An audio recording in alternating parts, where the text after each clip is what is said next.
Good morning and welcome to Looking Ahead to the 116th Congress. I'm Allison Baker. I'm a partner in the Consumer Financial Services practice here at Venable, and I'm really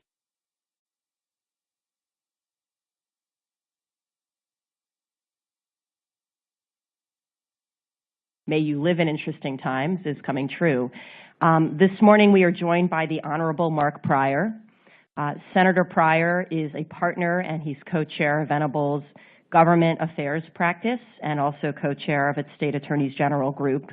And prior to entering private practice, Senator Pryor, of course, represented Arkansas in the United States Congress as a senator, and he also was the Attorney General of the state of Arkansas. In addition, we are joined by the Honorable Tom Boyd.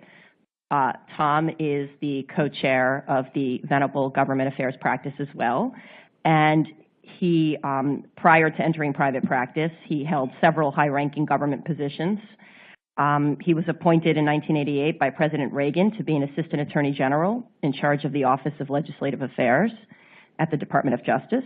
And in 1989, President George H.W. Bush named him to head the department's Office of Policy Development. I'm joined immediately to my right by the Honorable Bart Stupak. Former Congressman Stupak served as Michigan's 1st Congressional District for 18 years. And while he was in Congress, Bart was on the Energy and Commerce Committee. He also served as chairman of the Oversight and Investigations Subcommittee, where he helped lead investigations into substantial issues relating to cybersecurity breaches, food and drug safety, and insurance. And suffice to say, all of those issues are front and center this morning as well. Immediately to my left is Alicia O'Brien. Alicia is co-head of our government investigations practice with Bart Stupak. And immediately before joining private practice, Alicia was at the Department of Justice, where she was the Associate Deputy Attorney General in the Office of the Deputy Attorney General under Sally Yates. She also was the Deputy Assistant Attorney General in the Office of Legislative Affairs at the Department of Justice. And finally, to my far left is Josh Firestone. Josh has more than a decade of experience working in the Senate and the House. Most recently, he served on the professional staff of the Senate Commerce, Science, and Transportation Committee and as a senior aide to Senator Dean Heller, Republican from Nevada. He also was the former legislative director for U.S. Representative Tom Graves, Republican from Georgia. So we welcome our esteemed panel this morning, all of whom have a lot of really interesting insights into the election that happened about a month ago. And I want to start with a short recap of that election and what we should be thinking about as we move forward. And if Tom could start us off, that would be great. Sure. First of all, thank you all very much for coming. I also want to comment that Congressman Stupak has a mean fastball. He really is. He still does, actually. Let's take a look at the map of the. Well, let's start out. There were a couple of little ads that we wanted to run by you first before we get underway. These are hilarious. These are interesting because both of them target Republican candidates. We want.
It was a great ad, and Eric Parleson lost.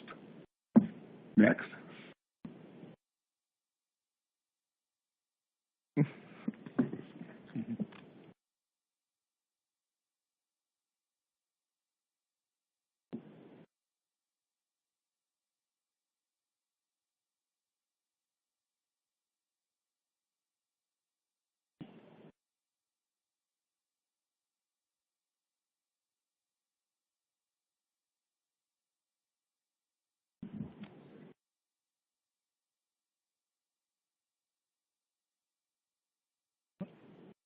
Can you imagine Thanksgiving dinner?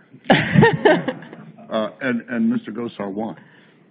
It just goes to show you can't always predict what the outcome's going to be. So let's go to the map. This map, by the way, has been changed since like yesterday. So we still have one, as you can see, 235 Democrats following this election, 199 Republicans, one seat still outstanding. That's North Carolina, the 9th district. And that's subject to a debate about fraud, which took place. Seems that one of the advisors to the congressman, the incumbent Republican, has a history of being able to turn up votes. They're absentee votes, write-in votes. He seems to be able to turn them up for his candidates. So in this instance, there's some questions surrounding how well he did. So that's why that's undecided. It will probably, I think, result in either a new election, and even if it's a new election, it will probably, the Democrat will win. So they'll probably end up with 236 votes. What's interesting, too, about the outcome here is that what this doesn't show is that right now there are 40 gains for Democrats, 40 House seats gains. Obviously, in the Senate, the Republicans gained 2 seats. But what's interesting about this is that if you go back to 1862, the first election after Lincoln was elected, the first midterm, and you trace all the way up to the current election, including the past one, the average, well, with 2 exceptions, every single president loses House seats. And the average is 35 seats per election. There are 2 exceptions. One is FDR in 1935, and one is George Bush in 2002 after 9/11. In each of those instances, the individuals of those candidates won seats. But if you take them out of the equation, the average loss is 41 seats. So you can see the Democratic gain of 40 seats, maybe 41 if they take North Carolina, will be right at the top of the average. So I think that's kind of an interesting tidbit, especially if you look back during those same cycles, or more recent cycles, go back to Bill Clinton, Ronald Reagan, and George Bush, and Barack Obama, and now this president.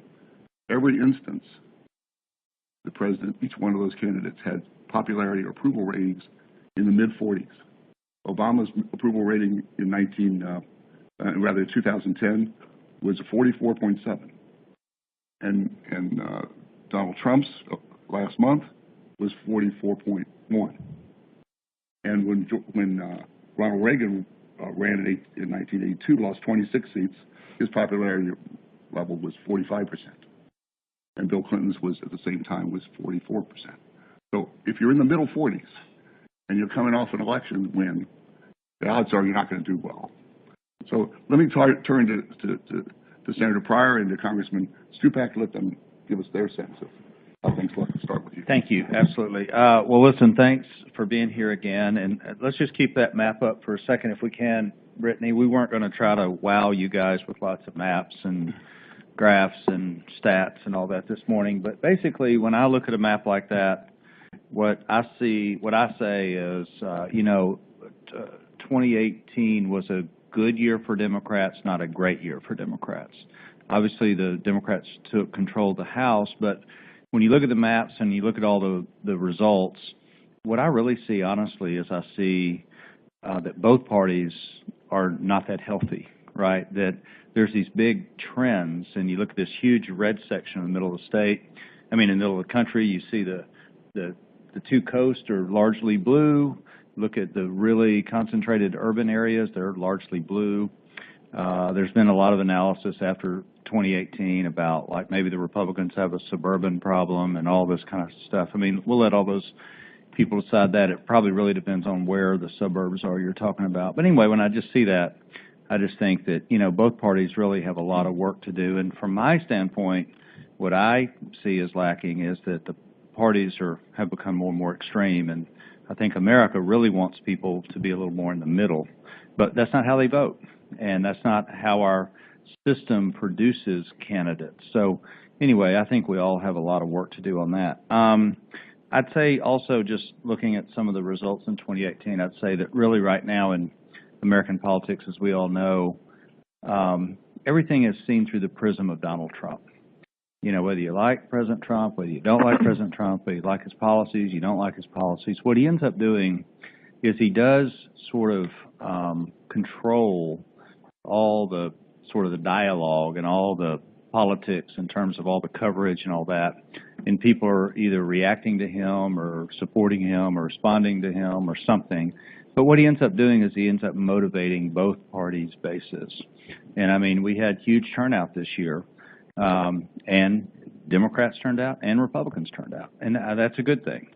I love that. I hope we have more of that. I hope that continues. But anyway, you just see how he motivates people to get out and vote. And I guess the last thing I'd say before I turn it over to Bart is we're going to get into what this means. And really, I think what it means is, and you see some of the House and Senate leadership here, and there's still, as we all know, not all the committee chairs, et cetera, and even the committee memberships have all been selected on both sides of the aisle in both houses. But regardless of that, I think what you pretty much see, and I think, Bart, let me ask you if you agree, I think what you pretty much see is pretty much the same course in the Senate, but a lot of changes in agenda and priorities, et cetera, in the House, right?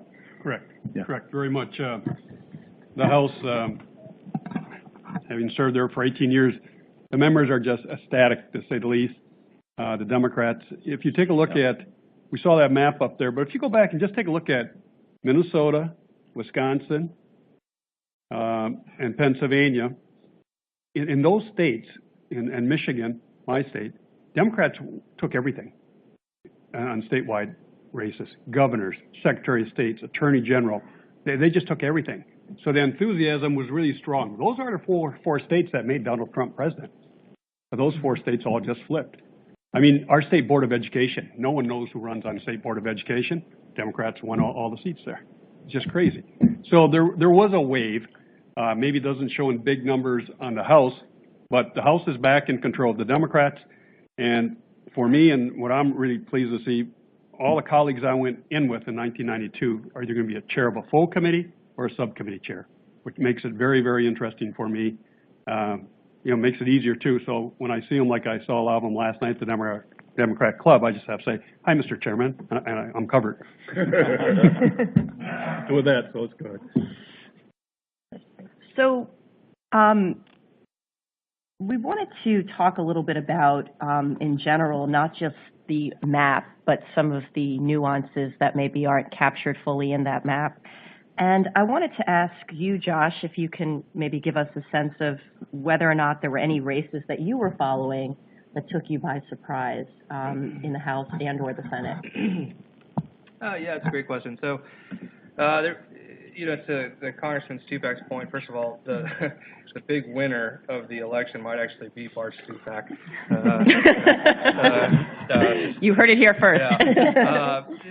I think that I don't know if many of you were getting the political updates that we were sending out from Venable, but if you were, you would have seen that the predictions that we were making, we saw this coming. We saw a wave coming, but the wave, as our friends in LA and San Francisco will tell you, does not always crash on the beach with equal force in equal places. So it was heavy in the House. It was a strong wave. It was a medium wave on the governor levels, and it was a kind of a piddle by the time it got to the Senate for the Democrats. And so I think what was interesting was in the Senate, Florida. Florida was very interesting to us in the Senate because we all kind of saw Nelson creeping ahead in the polls, and then he just didn't bring it home. And so what does that mean? And then you also look at Ohio and where the Republican won the governor, the Republican lost in the Senate, and the House seats all kind of stayed the same. What can you extrapolate from this? What it says, and I think that Senator Pryor said it before, is this election was about Trump. This was about you like Trump or you don't, and that's how you're going to go vote. So Trump country is Ohio and Florida. But what is very interesting is Ohio, that the sentiment of Ohio did not trickle up, as Congressman Stupak said, to Michigan and Wisconsin and Pennsylvania. Pennsylvania is a little bit of a different story because of the redistricting, but the bottom line is you've got pockets that are very strongly entrenched with this president, and you have pockets that are not. And a lot of the ones that are not tend to be suburban, where a lot of college-educated women live, where a lot of millennials are trying to kind of get rooted. But I think instead of focusing on certain races, I think the most surprising factor when we look at what happened here is senior citizens. Senior citizens, I think, rejected Trump. And so here you have a block of individuals who look at Trump as one of their own, part of their generation, and they're saying, we do not accept what he's doing, and we're going to vote differently. These are individuals that typically vote Republican in midterms, and they just voted straight D. And then you saw this in Nevada. Dean Heller was leading in all the polls by about 2. He ended up losing by 5.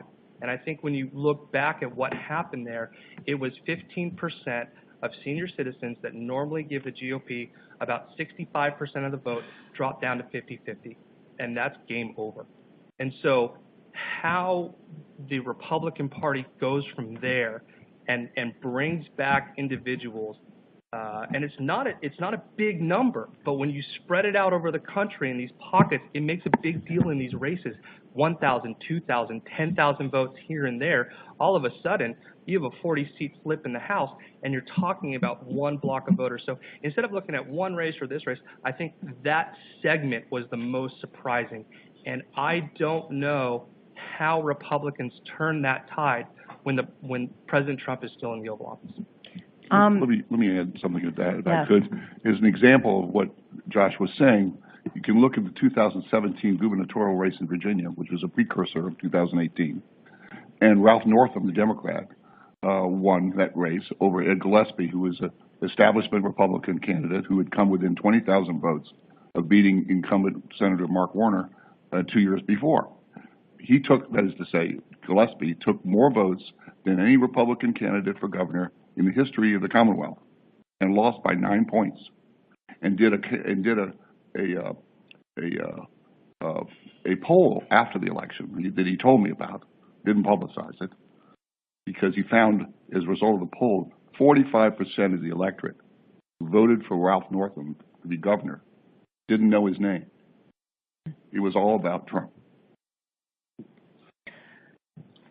I'm wondering, Senator Pryor and Alicia, if you can talk to us a little bit about what you forecast with this Congress, especially now that the House is flipped and the Senate is still in the control of the Republicans. So we essentially have a divided Congress and we have divided government, something that we're increasingly familiar with in this country. And I'm also wondering, kind of following up on what Tom just said, you know, this idea that there's this anti-Trump strain that seemed to animate some of the election returns in the 18 election and maybe in the 17 election as well, per his commentary about the governorship in Virginia. And maybe Senator Pryor, you can start us off. Yeah, so in 2019 in the Congress, I think one of the more interesting aspects that we'll all be following, we can't help but follow it because it'll be on the news every day, is not so much about what's going on down here on this end, it's down here on Pennsylvania Avenue with how the president is trying to deal with this Democratic House. And if y'all saw the news yesterday or this morning with the meeting in the White House between Senator Schumer and Congresswoman Pelosi and President Trump, it's not a good start, right? Obviously, they get into a screaming match about, good introduction, right? You know, that's right. Government, right? Get in a screaming match about, is this a Trump shutdown or Democratic shutdown or whatever, you know? But the bickering is there, and so, you know, I think that with the Democrats taking control of the House, I think it completely changes. It upsets the apple cart that the president has had the last couple of years, and it completely changes the House agenda. And I do think, I know we're going to get into it in a few minutes, but I think that the congressional investigations that'll happen, and I'm certain they will happen, we'll talk about that in a minute, but also with Mueller and some other things that are going on, you know, I think it's really going to put the president on the defensive for the first time in the last couple of years. I mean, in a way, he's been on the defensive a lot because he's been attacked by all kinds of people, but he's seemed pretty impervious to it and pretty Teflon. We'll see if that stays. I think that's going to be one of the more interesting things to watch. And then with divided government, you know, I sincerely hope that we get some bipartisan legislation on things like infrastructure and privacy, data security. We're going to talk about those again in a minute too. But, you know, those are huge pieces of legislation that we really ought to get done, and maybe the moment is now to get those done. Alicia? Yeah, and I would just say, too, I mean, there may be some legislative gridlock coming because this is divided government now, but what won't stop will be investigations. I mean, where you can't legislate, then you will do investigations. And whether anybody thought Nancy Pelosi did a good job or a bad job in the Oval Office yesterday, she is excellent at taking investigations and making them into political messaging.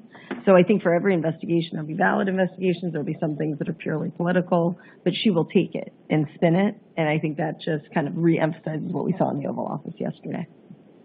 I know we'll get into investigations a little bit more. So let's talk a little bit about some of the agenda items that we think are on tap for the Congress, notwithstanding the divided Congress and divided government. Senator Pryor, you mentioned a few before: infrastructure, cybersecurity. Are there any others that you see coming down the pipeline that are significant? We put this slide up for people just to see because actually we could have put 40 different items on there. Yeah. Part of that is because there's a lot of things that they need to get to in the Congress. Whether they do or not, I'm not sure.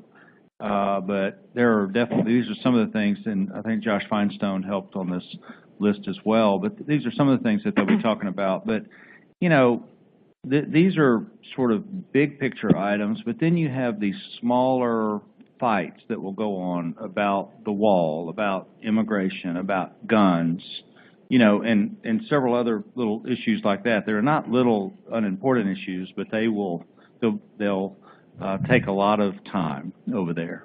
And so we'll just have to see what the Congress wants to do, and if the president's willing to work with the Congress, if the House and Senate are willing to work with each other.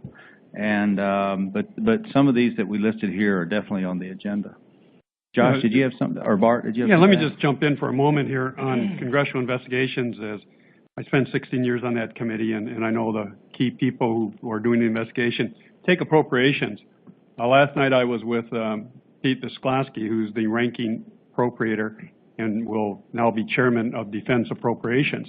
He's actually was interviewing a guy yesterday afternoon to come in to do oversight in defense, which is something we usually don't do. But that's how serious it was. And it's going to be John Sopko if John accepts the job. I hired John in 2009 on the Energy and Commerce Committee, and John was also Inspector General for the wars in Iraq and Afghanistan, so he's done a lot of work in that area. You take a look at cyber security.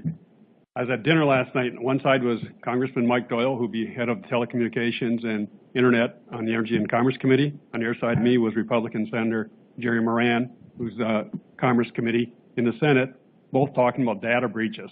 And it was maybe because Google was there yesterday, but they're both looking forward to holding hearings on what does privacy mean? Who really owns it? Is that personal? How do you opt in or opt out? I know those are questions that sound like they've been answered, but in their minds, they're not, especially on Doyle's side. And I think Congressman Doyle will hold many hearings there. And last but not least, mentioned Nancy Pelosi, and the climate change is right there. Yesterday, there was a meeting in her office with the incoming chairs of the Interior, Science Committee, and Energy and Commerce. She wants to do a select committee on climate change, and she's going to do it. Now, with the chairs where they're arguing, they do not have legislative authority. You cannot give this select committee our jurisdiction. That's our jurisdiction. We want to handle that. And last time Democrats were in charge in 2008, 2009, we did have the climate change run by now Senator Ed Markey. And I expect that committee to be going full speed ahead. And last but not least, on oversight, anyone who contributed to any group that probably helped the Trump campaign, directly or indirectly, watch the Mueller investigation. The president was going around saying, I paid for this. I'm not taking any donations. I'm doing it all out of my own pocket. Not true. Watch the investigations there. So I'd be very careful. You know, this is a little bit of what Josh Feinstein said a minute ago, that the big winner in 2018 was Bart Stupak. And the reason we say that, and we're kind of joking, but we're really not, because, you know, if you look at Bart's freshman class in the House, they're pretty much all committee chairs now. And a lot of Bart's people that work for him on his staff, they're in very key positions on the House side, and not to mention just the relationships you have with other staff members and other members. So, you know, Bart goes to these things, and he's just very, very close and very tied in with all these people, which is very, very good. Josh, did you have something you want to add on this agenda? Yeah, I think it's important when you're trying to understand what the agenda is going to be for the 116th to step back and look at the end of the 116th, where do both parties want to be, and start working backwards from there. The Democrats are going to want to have vigorous oversight of the president so that they can message ahead of a 2020 race with a weakened president going into that. That is the entire goal. They want to show that they can govern while also whacking the president at every turn. So they are going to focus keenly on keeping the government funded unless they have a scenario like yesterday where they just vigorously will oppose what the president wants to do and think that they have political leverage to not keep the government open. The GOP has a very interesting dance. They want to assist Trump. They want Trump to get reelected until it doesn't help their self-preservation. And so what's going to be interesting is now that we don't have the House of Representatives, I'm a Republican, now that we don't have the House of Representatives, and it's going to be tough to take back the House with Trump at the top of the ticket, what do the GOP senators who are up for re-election do? The Cory Gardners of the world that's looking at Nevada and watching that turn out. How are they going to behave? What is their agenda going to be? And are they going to start to pull away from the president? And if you have 2, 3, 4 people pull away from the president in the U.S. Senate, and that robs him of a 60 cloture vote, now what does his agenda look like? What can they actually get done? So you're going to have a whole host of debates on a bunch of very important issues, one being privacy. Obviously, what is going on with the data breaches and what the chairmen of the committee said, that is going to be a heavy issue. Is that going to be able to get to 60? Is that going to be in the nice-to-do bucket versus the have-to-do bucket? So what I would argue is when you're trying to figure out where your company or where people that you represent are looking at and how you're advising them, go to the finish line, try to think about where people are going to be in 2020 or where they want to be going into that, and then work backwards, and you'll get a pretty good idea of where we're going. So, Josh, just to summarize, what you're saying is on this list up here, we should have put the number one item is 2020 elections. Is that what you're saying? Well, yeah, when you have a divided government like this, the reality is a lot of it's going to be messaging. A lot of it's going to be, what are you taking to the American people? What are you saying to them? How are you crafting that? And what is their perception of the president? This is all about the president. So much control is focused right there. But also, the president, and this is something that even I've really learned since 2016. You know, look at Senator Flake, look at Senator Corker. These are individuals that stood up to the president and tried to take a moral approach to some of the things that he was saying. They're gone. Because the reality is, you see the president in your home if you're living in Iowa 5-6 times a day. You may know who Chuck Grassley is, but some people don't. I know that sounds really crazy. The guy's been representing Iowa since, Eisenhower. But the reality is they don't. And so it's all about Trump. It's all about setting the message, and it's all about positioning for 2020. Let me add two to that, if I may, in that when you're talking about the Senate, recognize that this past cycle, it was 25 Democrats who were up, 8 Republicans were up, because every 2 years, 1/3 of the Senate is up, and you never can predict what the ratios are going to be because it's based on who was elected in those cycles. That was historically high. The Republicans picked up 2 seats. They should have been taken out in the morning and shot if they had not been able to keep the Senate. That's going to be different in 2020. The ratio there is going to be 21 Republicans up, 12 Democrats. And in 2004, it's going to be 22 Republicans and 12 Democrats. So those same people that Josh was just talking about, their anxiety over the president's popularity, et cetera, is going to be compounded by the fact that they have many more seats up in the next cycle than they had this time around. There seems to be a fair amount of consensus on this panel that, if nothing else, there's going to be a lot of congressional investigations in the coming months with the House flipping. And I'm wondering if Alicia and Bart can take us through what they anticipate and what they think they're going to be seeing with respect to congressional oversight. You know, one issue that I think keeps percolating, at least for this audience, is we hear a lot, and Bart kind of gave us a preview of this, of how folks who are related to or interconnected with the Trump campaign are going to be susceptible to investigation by the House. And I think we wonder how that impacts not just the environment in general and the way we view politics and optics and perhaps the 2020 campaign, but how it's going to impact the private sector and what people should be thinking about with respect to an onslaught of congressional investigations. Bart, you started us there. If you can kind of lead us into that thinking. And Alicia, based on your experience having worked at Justice and sometimes divided government, you can help us think through some of those as well. Yeah. Well, this administration, and you've seen it with their many of the turnover that we've seen already in the administration, they sort of blend the difference between campaign finance laws of reporting, and what you can and cannot do in office, whether it's Ryan Zinke or Mr. Pruitt or Secretary Pruitt, I should say, whoever. It's like, we're going to do what we want to do, and the heck with it.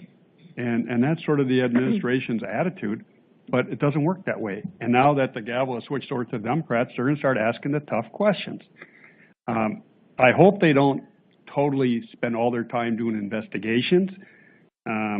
Investigations can be good only if they lead to some meaningful legislation. But to investigate for the sake of investigating will not do the country any good, nor the American people. Take the Climate Change Select Committee on Climate Change. They're going to do it. Probably the Democrats will have it, the House will. But all they're doing, as both Senator Pryor and Josh and others have said, they're setting up the Democratic nominee in 2020 for climate change, because that's going to be a big issue because President Trump doesn't agree with it. So they're going to use their investigative power there to set up the issue better, to make whoever one of the 21 people running for president on the Democratic side, whoever emerges will have a ready-made operation to go, or here's legislation we can believe in. But, you know, besides the Trump administration that I mentioned and the contributions and that to his organizations, his hotels and everything else, be careful of pharma, the skyrocketing drug prices. Speaker Pelosi's made that very clear. She's going after that. We already mentioned privacy and tech issues. Energy, I see coal. Anyone still doing fossil fuel power plants are all going to be investigated. Why are you doing it? Those regulations have all been loosened. I see them investigations to bring attention to it and what the effect is on climate change, to set up, again, legislation.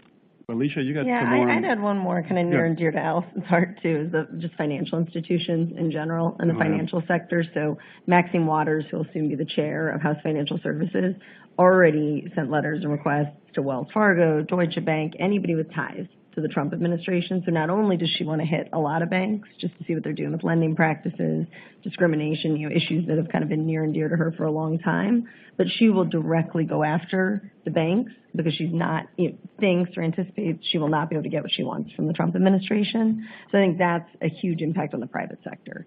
And then on the divided government point, I will say from DOJ, we tried to be as cooperative as possible with Congress, but there were times that, we were in a different spot to be able to say no to Congress on things. And so I think where Congress is not getting what they want from the executive branch, then they will go to the private sector and go the other way to get what they want and go in. What about the tech sector writ large? I mean, calling something the tech sector, it's kind of every company now, but not just some of the things we've seen more recently with cybersecurity issues, the recent hacks that, data breaches and hacks we've been reading about, but some of the public distrust of where technology is taking us. And I think that, to some extent, you've already seen the Democrats in Congress try to tap into that.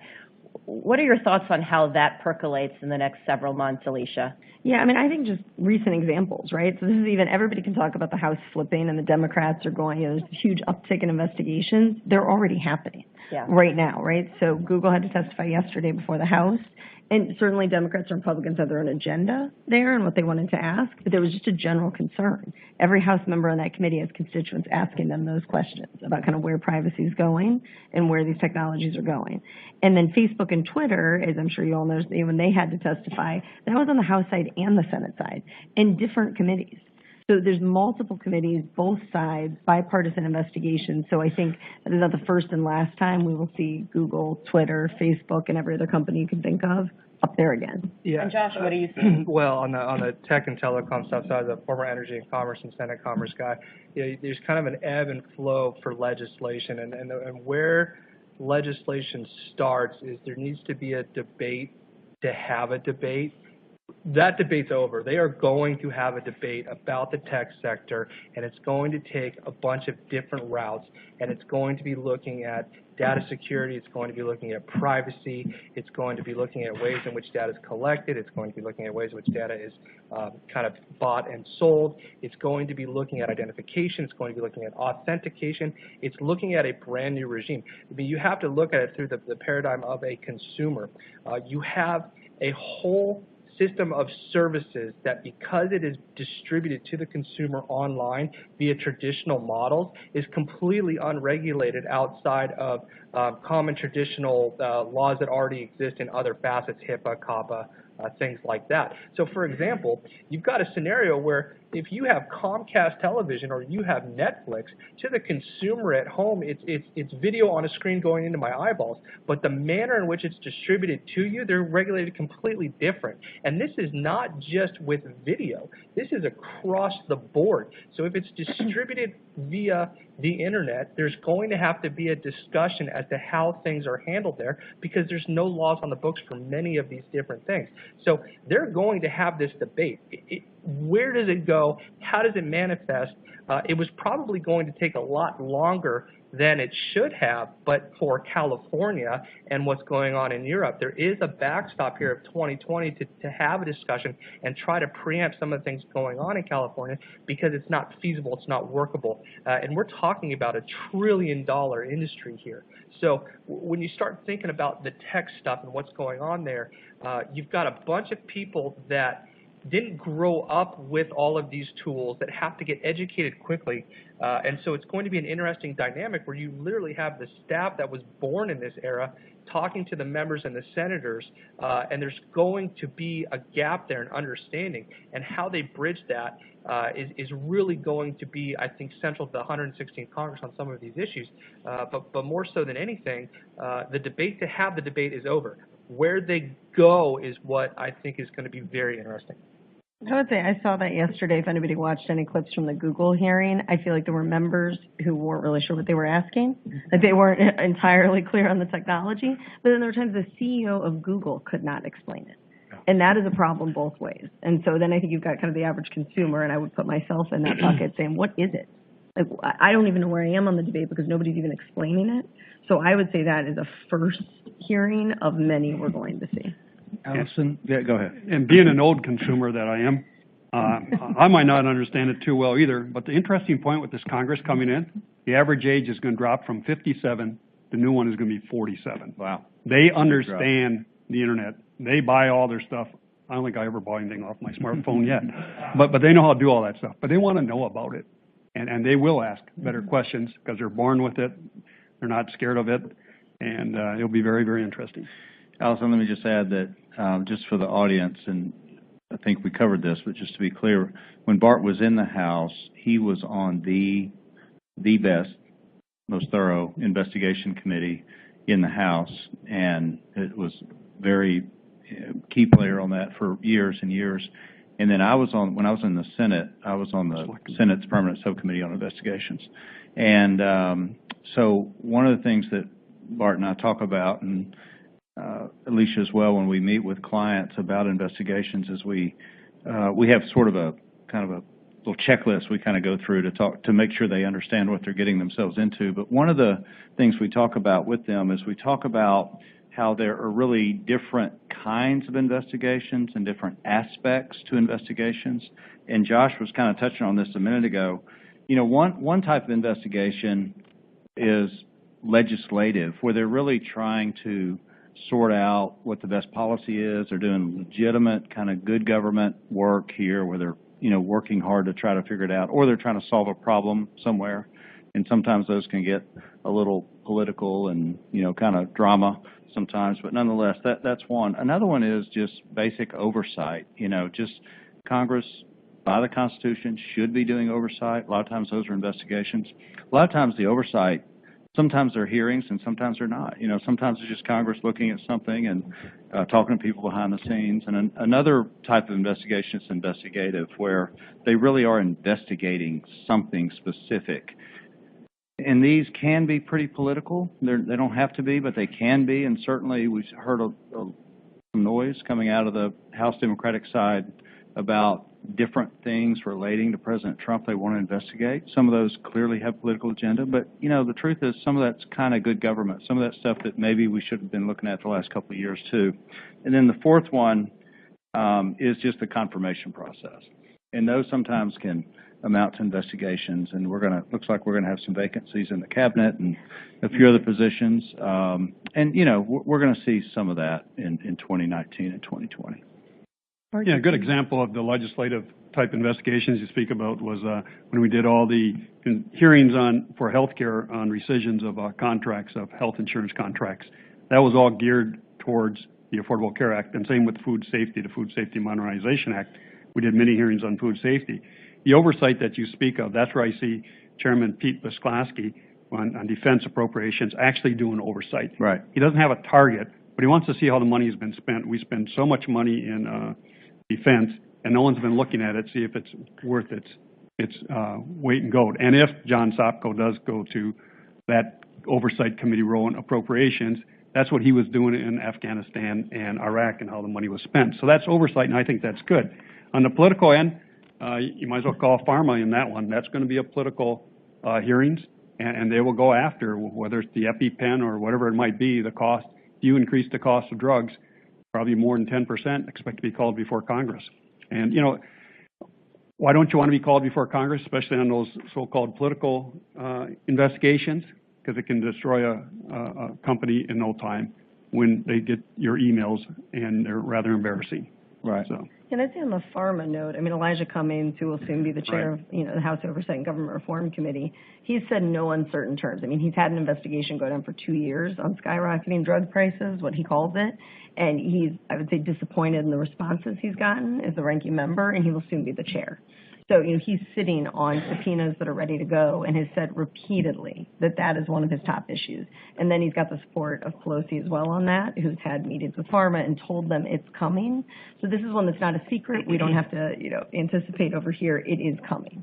Sure, and Diana DeGette will do it as oversight investigations on Energy and Commerce Committee. It's interesting that Kevin Barstow, a young man that I hired out of law school to come work for us in 2007, he was working for Senator Casey on a select committee over in the Senate side, but he was called back to Energy and Commerce Committee to be their co-counsel, if you will, or lead counsel, along with Rick Kessler and Chris Nauer. So those are longtime investigators who are coming back from different parts of the government to focus back on the Energy and Commerce Committee to put the investigative power back in that committee, which has probably the broadest jurisdiction of any committee in the U.S. House. So they're taking it seriously, and pharma and drug pricing is a good political message, and they're going to go after it. Also, let me just say this, that obviously the focus here is Congress, and that's what we're talking about today. But the other world of investigations you need to be aware of is the state attorneys general. They can be very, very active, and all of us, I think except for Josh on this panel, we've all dealt with state AG offices.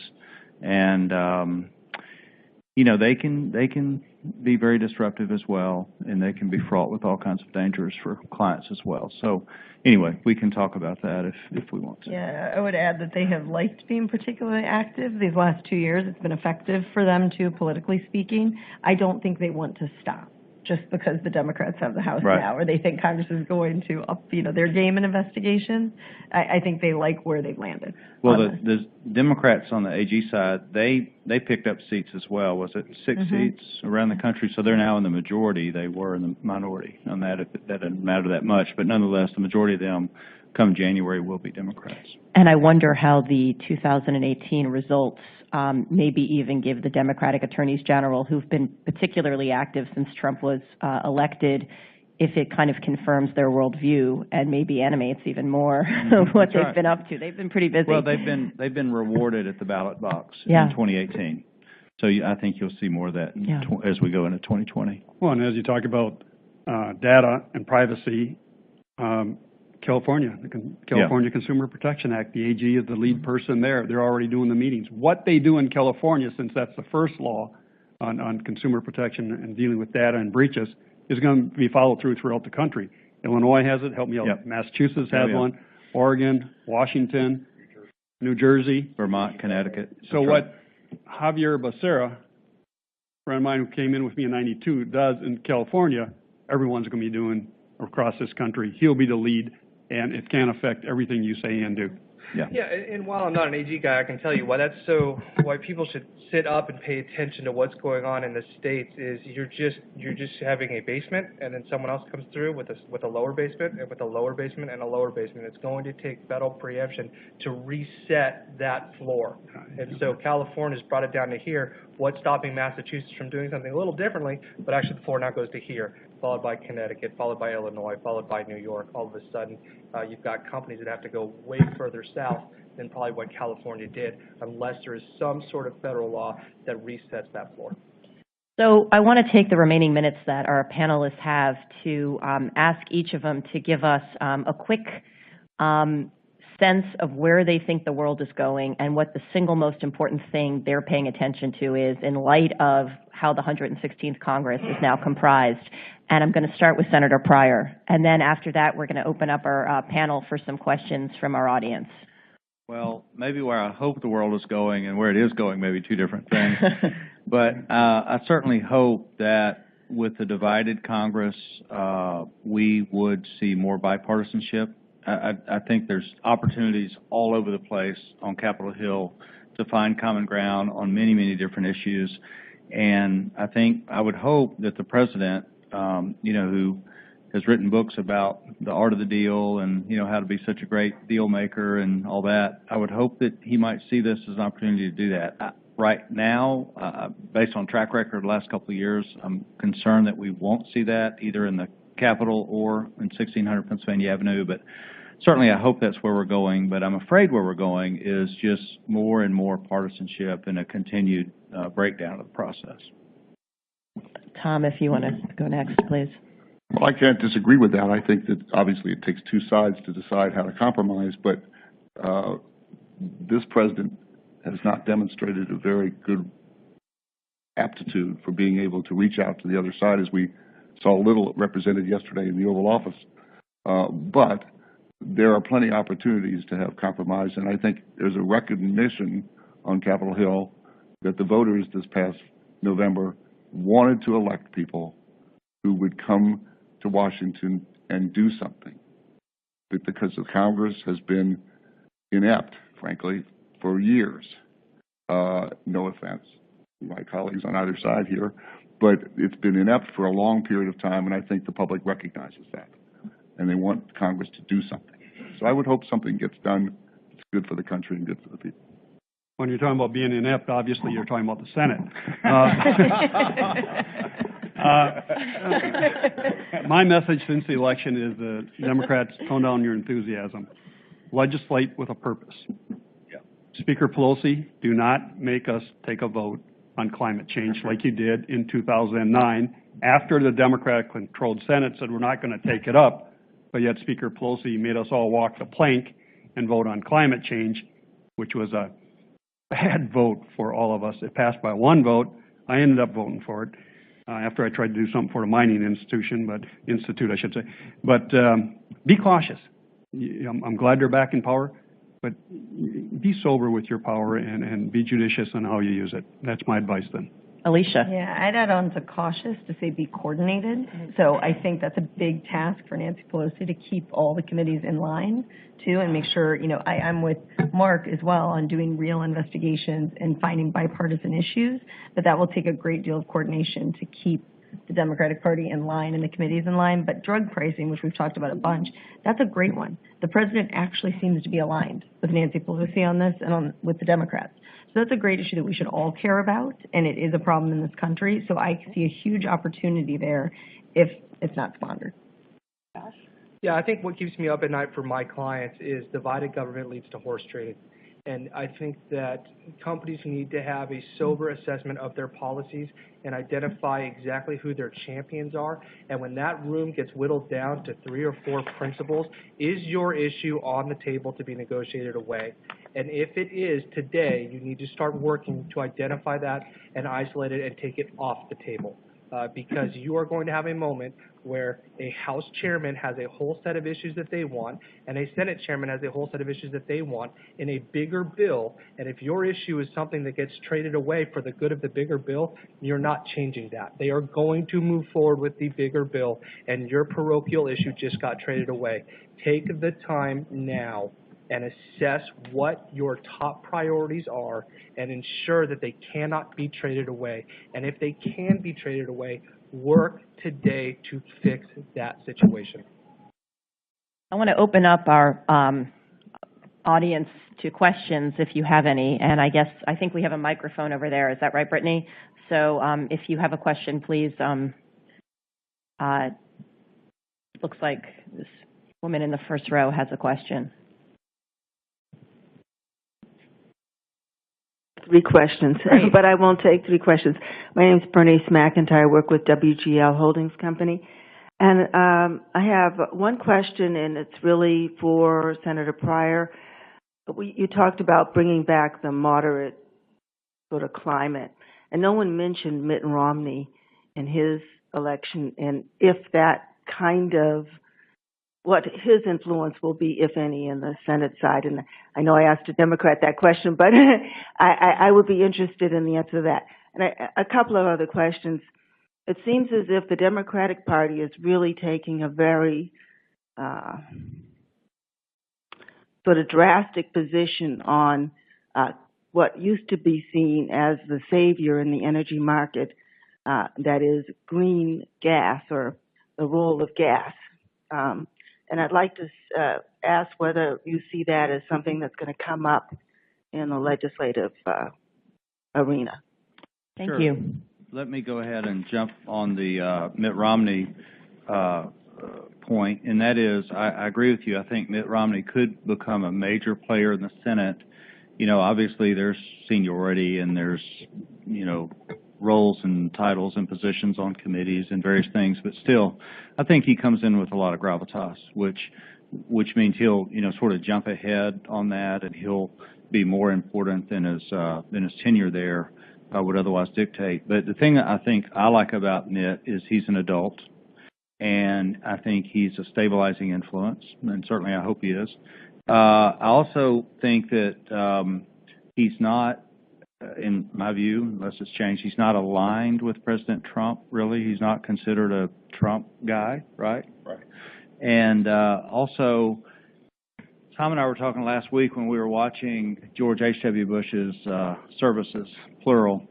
And, you know, we were hoping here at the National Cathedral, we were hoping that as President Trump is sitting there in the audience, that some of this is soaking in about what a statesman and just a decent human being and a leader that President Bush was. And I hope that our president, I hope that did soak in. I hope there's some lessons learned there. And I hope there was a time of reflection for him. And again, I think that Mitt Romney is the kind of, he's not a moderate really by any standards, but he's the kind of leader, I think, that can make decisions and can work with people who he doesn't agree with, and get things done.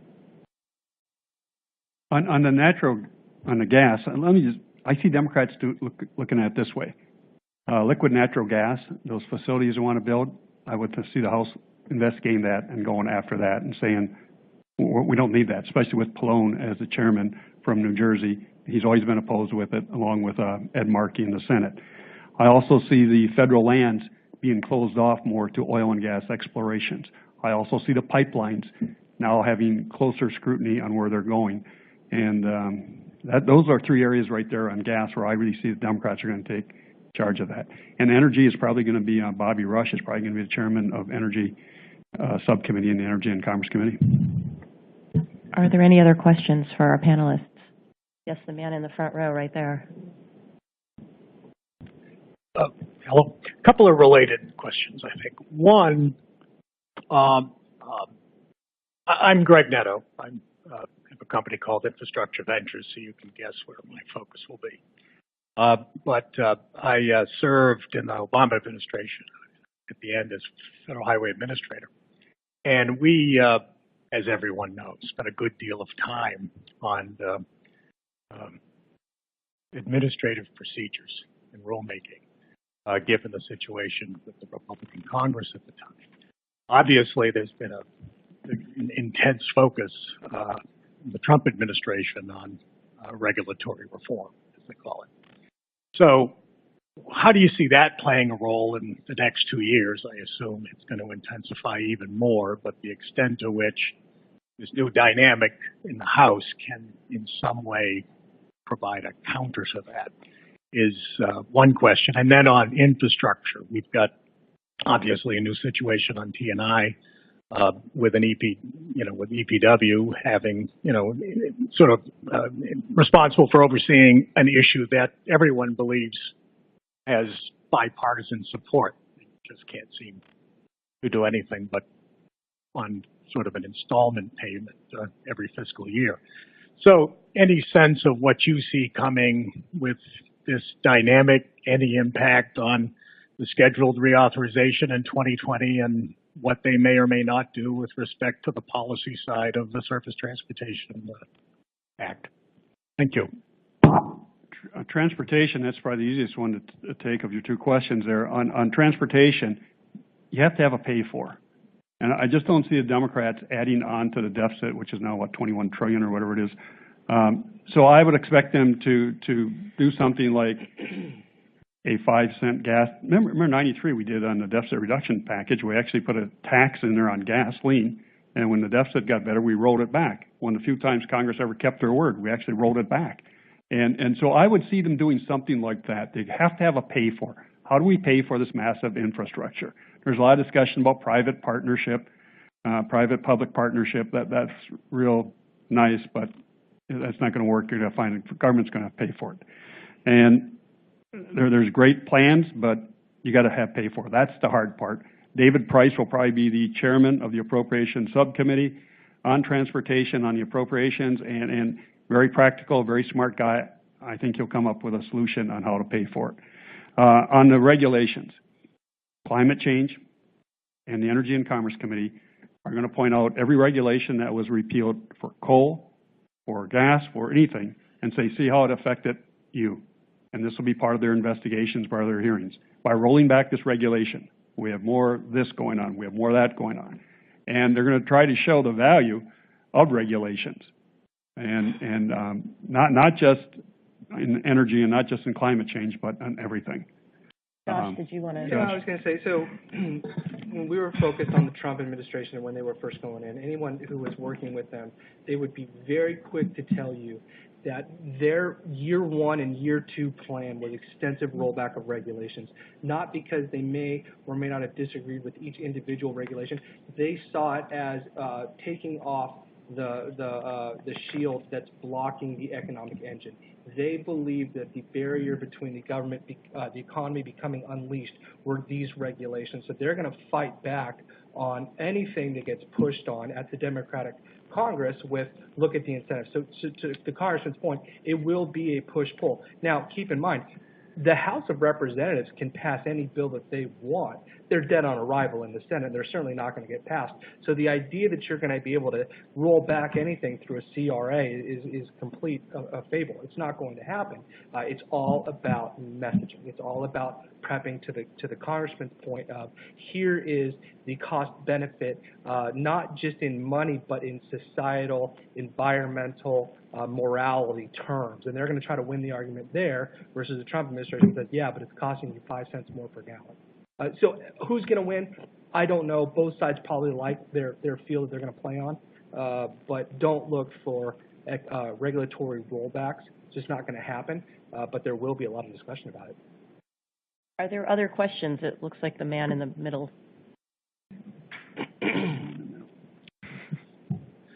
Can you comment on the patience of the president's base, whether it's the general public or even members of Congress, with regard to his policies that arguably affect them adversely? So some of these trade policies, for example, that resulted in the soybean, affected the soybean farmers, for example, some of the steel and aluminum taxes on manufacturers like Ford Motor Company, my former employer, have an effect on them, and particularly when I find it hard to believe that a Republican would brag about being Mr. Tariff Man, and when will their patience run out?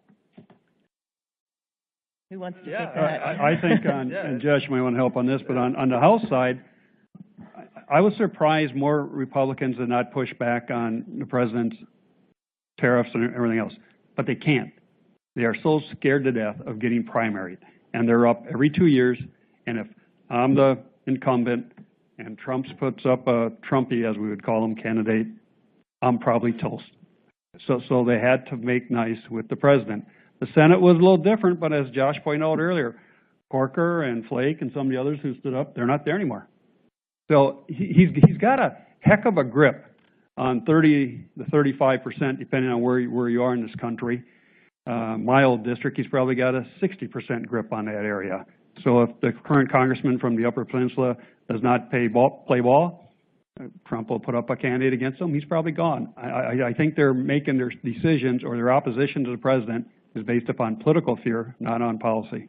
Yeah, your question is spot on, because you're looking at this through economic terms. You say, hey, the soybean issue that's going on in the Midwest, that money's gone. You can't get that back. I mean, you're talking about crop yields in real time, right? And so that's gone. You're looking at what are these tariffs and what do they mean for the tech sector? What do they mean for the automobile sector?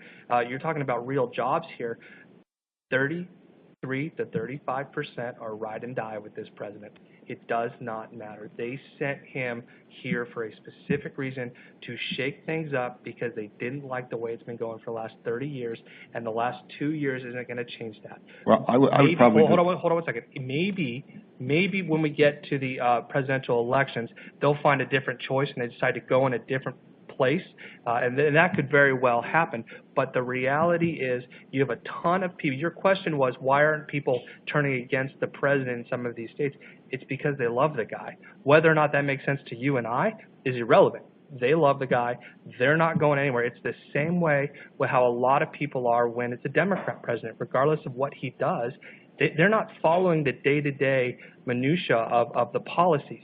They just like him. And that's where it's at. And so it's very hard to break that emotional bond. Well, I get it. Let me address that, if I could. I spent last Friday in Iowa visiting John Deere, and we were talking a lot about this. There is, as Josh points out, a very strong section of this country, 35%, whatever the percentage is, who are adamantly in support of this president. And if you saw that map, that's all red in that part of the world. But they do have a level of tolerance. They're very concerned about the trend, but I will say, I think they recognize that the only way you get the attention of the Chinese government is to make it hurt. And the only way you can make it hurt is to impose tariffs. Now the question is, how long will this process take? And what level of patience does he have, or does his base have? Because they're getting hurt regularly by the outcome of these tariffs, because they go into effect in January. And so a lot of them are already, and they're going to make decisions now about what kind of investments they make for 2019. So they can't wait till January to find out what the results of the tariffs are, because they're already impacted. But I can tell you, because I had a lot of conversations out there about this issue, they are patient about it. They understand what he's trying to do from their perspective, that is to get the attention of some of these countries who've been taking advantage of the disparity in payments. But there's a level at which it's going to start to hurt too much. And I don't know where that level is. But the president has to be very careful that he doesn't go over that line, or he'll lose it. And 35% is not going to elect you in 2020. he has a recollection of that too, I'm sure. So I think that you might find it to be more flexible than you might imagine. Well, thank you very much for joining us this morning. We've had a really esteemed panel that has offered us tremendous and valuable insight, and I really want to give all of our panelists a round of applause. Thank you very much.